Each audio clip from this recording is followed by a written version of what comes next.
Tout à l'heure, vous avez parlé de dimension spirituelle. Il y a une polémique qui subsiste au sein de l'opinion, notamment le fait que cette cérémonie d'investiture puisse se dérouler à Cotonou, que ce soit une première, qu'elle puisse se dérouler à Cotonou, puisque selon certaines langues, il est constaté que la transmission du pouvoir au Bénin s'effectue à Porto Novo. Est-ce que cela ne pose pas un problème aussi au niveau de la dimension spirituelle que vous avez évoquée tout à l'heure? Non, quand on dit dimension spirituelle, ça dépend de ce en quoi nous croyons. Dieu même connaît les circonstances. Il est omnipotent. Il est omnipotent et il connaît les causes et les circonstances et il comprend si on a des empêchements, si on a des difficultés particulières et autres. Il y a un premier point, c'est que la Constitution n'a pas prévu un lieu particulier où on peut prêter serment. Donc ça peut se faire à Parakou? Il y a deux indicateurs qui peuvent nous aider. Premier indicateur, la capitale du pays. Et c'est cet indicateur qu'on a toujours suivi jusque-là. Deuxième indicateur, le lieu où se situe la personne qui reçoit le serment. Et c'est le président de la Cour constitutionnelle qui reçoit le serment, entouré des membres de la Cour constitutionnelle. Donc on aurait très bien pu organiser la cérémonie de prestation de serment à la Cour constitutionnelle, devant les juges de la Cour constitutionnelle. Or, la Cour constitutionnelle se trouve à Cotonou. Donc, ces indicateurs-là peuvent nous aider. Maintenant, pourquoi est-ce que la tradition de prestation de serment dans la capitale n'est pas respectée cette fois-ci?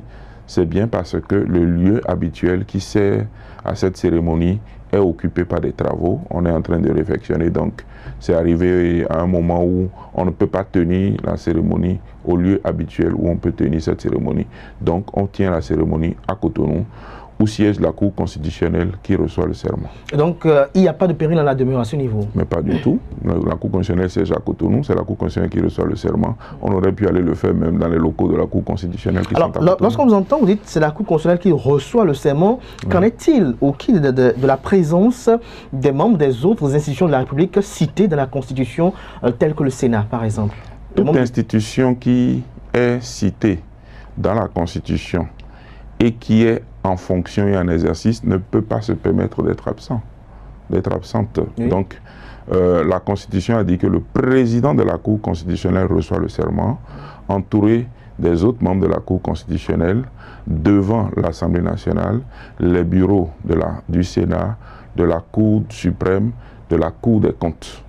Et donc, à cet égard, si vous regardez les institutions qui sont en place, si une institution déjà en place se permet d'être absente, ça serait une faute républicaine grave. Mais nous ne pouvons pas inventer une institution qui n'existe pas encore dans les faits, qui doit être installée. Il faut séparer la question de son installation, qui est due à telle ou telle cause que nous ne connaissons pas, de la question maintenant des effets éventuels de son absence.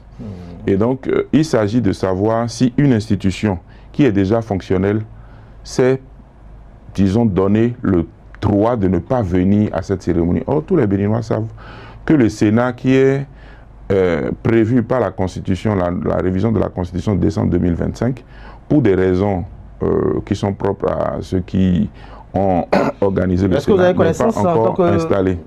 Professionnel de droit, est-ce que vous avez connaissance de ces raisons-là? Est-ce qu'il y a des éléments juridiques qui bloquent l'installation de cette institution? Nous ne pouvons faire que des supputations et il faut éviter les supputations. Ce que je sais, c'est que quand on fait des mises en place de nouvelles institutions, il y a toujours un délai transitoire pour pouvoir les faire parce qu'une nouvelle institution qui doit être installée, ça demande toujours beaucoup, surtout si c'est la première fois, si on n'a jamais eu de Sénat et qu'on doit l'installer pour la première fois, ça demande quelques préalables. Il faut quelques préalables tels que, faut-il que ce soit le président qui part, qui désigne ceux qui doivent être membres du Sénat, ou ce soit le nouveau président qui arrive. Justement, c'est la question que j'allais vous poser. Oui, non, mais c'est des questions que les gens doivent se poser parce que si, idéalement, ce serait le nouveau président qui doit être accompagné par ce Sénat-là, qui devrait désigner les gens. Ça serait déjà une difficulté que ce soit le président qui sortant, qui désigne les membres du Sénat. Déjà que l'opinion publique se demande si le président qui part n'est pas en train de vouloir continuer à gérer le pays à travers le Sénat. Si on lui demande encore de désigner les autres membres du Sénat qui ne sont pas les membres de droit, aussi, et qu'il va s'y retrouver, et que c'est encore lui qui désigne les autres membres avec lesquels il va venir, ce sont les mêmes personnes qui crient aujourd'hui au scandale, qui vont dire « Ah, il a verrouillé, c'est lui, c'est encore lui, pourquoi n'a-t-il pas eu l'élégance de laisser le nouveau désigner à sa place les autres membres qui doivent venir. » Maintenant que, apparemment, on est en train d'aller vers l'élégance républicaine qui consiste à laisser le nouveau président élu, une fois entré en fonction, de désigner les autres membres du Sénat pour accompagner, pour que chacun voit que ce n'est pas un complot qu'on est en train de faire contre lui et qu'on lui donne la main pour désigner les éléments complémentaires en dehors des membres du droit du Sénat. Il y a encore polémique. Cela vous montre bien qu'il n'y a pas de solution sans difficulté, sans limite. Les gens trouveront toujours quelque chose à dire. Pour ma part, je trouve que pour l'impartialité et pour une forme de confiance républicaine, il est préférable que ce soit le nouveau président élu qui, dans les meilleurs délais, désigne les membres complémentaires du Sénat en dehors des membres de droit. Parlons d'élégance républicaine, parlons même de bienséance.